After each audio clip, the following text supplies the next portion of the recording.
ያባቢ አሁን በጣም ደስ ብሎሻል። ተረጋግተሽ የምታስቢ ልጅ ሆነሻል። ስለዚህ ከዚህ በኋላ በእልህም ይሁን በንዴት የምታደርገው አንዳች ነገር የለም ማለት ነው። አባዬ በጣም ብዙ ነገር ተምሬያለሁ። ከዚህ በኋላ የሆነ ነገር ከማድረጌ በፊት ሁለት ያስባለሁ። አባዬ እስኪ ትንሽና ናታንን ጥሪልኝ፣ ለሆነ ጉዳይ ፈልጌዋለሁ። የት ያለው አባዬ? መኝታ ክፍሉ መሰለኝ። እሺ ትንሽ ቀስ በይ ደግሞ። ሸፋፋ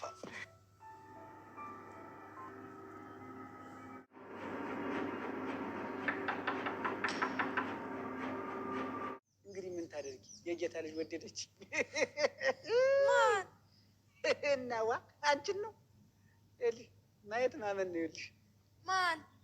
አቢጌል የዚህ ቤት ልጅ አንተን ወደደች? ባትወደኝ ኑሮ እንዳረግ ሬሳ ተጠመጠምብኝ ነበር። ወንድ ልጅ ያለው እኔ ቁም አልለው እንዴት ያለ ነገር ነው። አራራ አራራ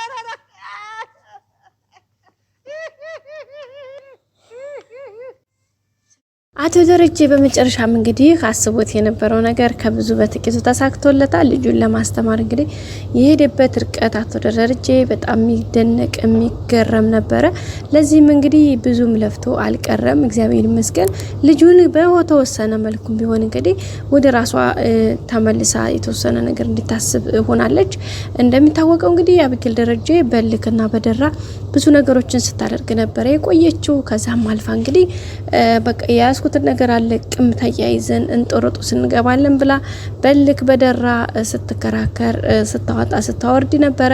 አቶ ደረጀም እንግዲህ ከመጀመሪያ ከልጅነቷ ጀምሮ እየኮተኮተ ብዙ መስዋዕትነት ከፍሎ በብዙ ችግር ውስጥ ያሳደጋት ልጁ በዙ እንደዚህ ነገር ውስጥ በመጠመዷ በጣም ሁሌም ሲያዝን ነበረ። ግን ከዛሬ ነገ ተስተካከላለች ብሎ ለመምከር በመቆጣት በመምታት በቃ ብዙ ነገር በቃ አባት ለልጁ ሊቀጣቸው የሚገቡ ቅጣቶችን ሁሉም ነገር ቀጥቷል። ከቁንጥጫ ጀምሮ በቀበቶ ተገርፋለች። ሁሌም ቁጭ አድርጎ ይመክራታል በምሳሌ እያስመሰለ በቃ ኤቭሪቲንግ። ግን ምሳሌ መስሎ ምሳሌ ሲነግራት እኔ ምን አገባኝ አባዬ ምን ታሪክ ነው የምታወራኝ? በቃ እኔ ይሄ ነው በቃ ፍጥጥ ነው የምትለው ሁሌም። እና በጣም ነበር የሚያስገርመው። በቃ ይሄ ነገር እስከመቼ እንዴት ብሎ ነበረ ሁሌም የሚገርመውና ብሎ እንግዲህ መጨረሻ ላይ እንግዲህ ሰው እስከ መግደል ሙከራ ድረስ ያደረሳት አቢጌልን እንግዲህ እሱ ደግሞ በራሱ መንገድ በሚችለው መንገድ ሂዶ እሷን ለማስተማር ያደረገው መንገድ በጣም የሚገርም የሚደንቅ መንገድ ነበረ። እንግዲህ ሁላችንም ብዙ ነገር እንዲተማርበት ተስፋ እናደርጋለን። ቤተሰቦቻችን ብዙ መከራ ይከፍላሉ፣ ብዙ መስዋዕትነት ለኛ ራሳቸውን አሳልፈው ይሰጣሉ። ግን በዛ መካከል እኛ ምኑንም ሳንረዳቸው የሰጡንን ቦታ ሳናውቀው በቃ የሆነ ካለፈ በኋላ ነው የሚቆጨንና አቶ ደረጀም እንግዲህ አቢጌልን ለማስተማር አሁንም እንግዲህ ከዚህ ከገባችበት እልክና ደራ መንገድ ለማውጣት ብዙ ነገሮችን ሞክሮ ብዙ ነገሮችን አስተካክሎ ብዙ ነገሮችን አውጥቶ አውርዶ በመጨረሻም እንግዲህ በሚገባ መልኩ ገብታለታለች። እንግዲህ በዚህ ሁኔታ ከቀጠለ ማለት ነው። ለጊዜው ግን በጣም ደስ በሚል ሁኔታ ያለችበት መንገድ በጣም ደስ የሚል ነው። ምክንያቱም አሁን ላይ ተመልሳለች። አስተማሪ ሁኔታ ላይ ነው ያለችው።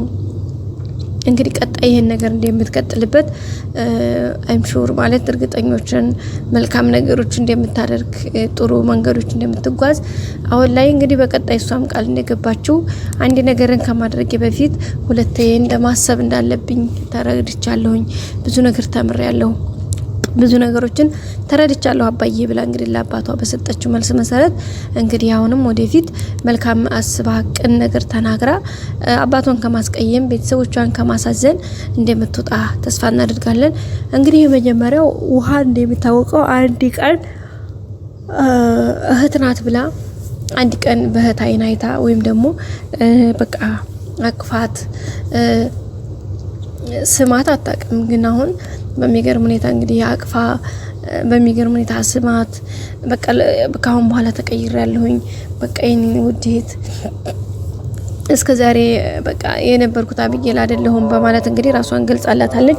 ውሃም እንግዲህ እንዴ ካሁን በኋላ ሰው ሁሉ ክፉ አይልሽም እያለቻት ነበርና አዎ ውሃዬ በቃ ማንም አይለኝም እንግዲህ እያለች ነበረ። ምክንያቱም ውሃን ሁሉም ሰው ታውቃለች አብጌልን እቺ እንደሚላትና ምንም ያክልኛ ያለ አይደለ ስማችን ይናገራል ቀድሞ እኛ ምንም አይነት መልካም ነን ብለን ራሳችንን በመልካም ጎዳና ለመሰየም ደፋ ቀና ብንልም እንኳን የምንሰራቸው ስራዎች ድርጊቶቻችን ከኛ አልፈው ሰዎች ጋር ይደርሳሉና በዛ መካከል እንግዲህ ብዙ ነገሮች ከኛን አምልጠውን ሰዎች ጋር የምንመዘገብበት ወይም ደግሞ በሰዎች እይታ የምንታይበት መንገድ በጣም ከባድ ነውና ያ ነው መጀመሪያ ስም ሊያሰጠን የሚችለው ሰው እንግዲህ ውሃም እንደ ኤቢ በቃ ካሁን በኋላ ሰዎች ክፉ አይሉሽም በቃ አንቺ ጥሩ ልጅ ነሽ እያለቻት ነበርና አዎ በቃ ገባችሁ አይደል ሰዎች በዛ ልክ ነው የሚተቹን ነገሮችን የሚስሉን እኛን የሚያደርጉንና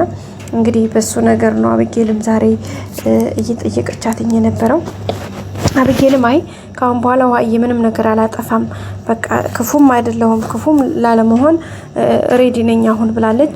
እንግዲህ አቶ ደረጀ ብዙ የለፋበት ነገሩ ፍሬ አፍርቶ ዛሬ ልጅቷ በለውጥ ላይ ነው የምትገኘው።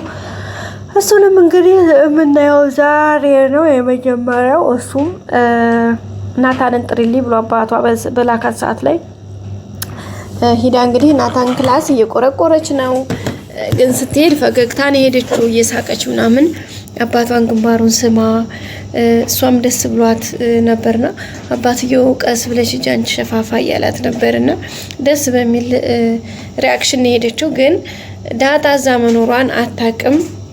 ስለዚህ አሁን ዳጣን እሷ ስታይ ምን አይነት ሪአክሽን ልትፈጠር እንደሚችል በጣም ከባድ ነው ማለት አንዳንዴ ግን ከቁጥጥራችን የሚወጡ ስሜቶች አሉ አይደል ጋይስ። እንግዲህ ምናልባት ራሷን እንኳን ቆጣጠራለሁ ብትል ከአቅሟ በላይ ሊሆንባት ይችላል የሚል ፍራቻ አለን። ግን ያው እንግዲህ ሁሉንም ነገር እንደሚስተካከል ተስፋ እናደርጋለን። አብጌል እንግዲህ ናታን ጋር ሄዳለች። ዳጣ ደግሞ እና አብጌል ዳጣና ናታን ደግሞ አንድ ላይ ናቸው። ስለዚህ አብጌልን ሪአክሽን እዚህ ጋር ነው የመጀመሪያው የምናየው። በባለፈው እሷም እንደምትወድ አንተም እንደምትወዳት ያውቃለሁ። ስለዚህ ለምን ግዴታ ታውን በኋላ ለምን አንድ ላይ ሆናችሁ ወይ ደግሞ የሆነ ነገር ብዬ እናንተን ማስጨነቅ አልፈልግም። ምክንያቱም በቃ ህይወታችሁን መኖር ትችላላችሁ። በቃ እኔ እንደሆነ ግትርነቴ አልሰማባይነቴ ይሄው ለዚህ አድርሶኛል፣ ለዚህ ዳርጎኛል አባቴ የሚለኝና ለመስማቴ። ስለዚህ ካሁን በኋላ እንደፈለጋችሁ መሆን ትችላላችሁ ብለዋል ናታንን ማለት ነውና እስኪ ያንን ያለችውን እንግዲህ በተግባር ተኖረው ይሆን እውነትም ያን ነገር ያለችው ካንጀቷ ይሆን ነው ወይስ አሁን እዚህ ጋር ደግሞ ዳጣን ስታያት ደሞ አፈልቶ ሌላ ሐሳብ ትቀይር ይሆን? እሱን እንግዲህ ቀጣዩን ያብጌል ሪአክሽን እና ይሄን ዳጣን ሁኔታ ቀጣይ ዘን ምን መጣ ነው የሚሆነው። ኤቢ እዚህ ጋር ትቀየር ትችላለች የሚል ተስፋ አለን። ከሆነም ደግሞ ይሄንን ጓደኛውን ያርጁን ጓደኛ ገድልሽ የተባለችውን ፎንቃ ብላ መቀበል ትችላለች። በቀጣይ ክፍል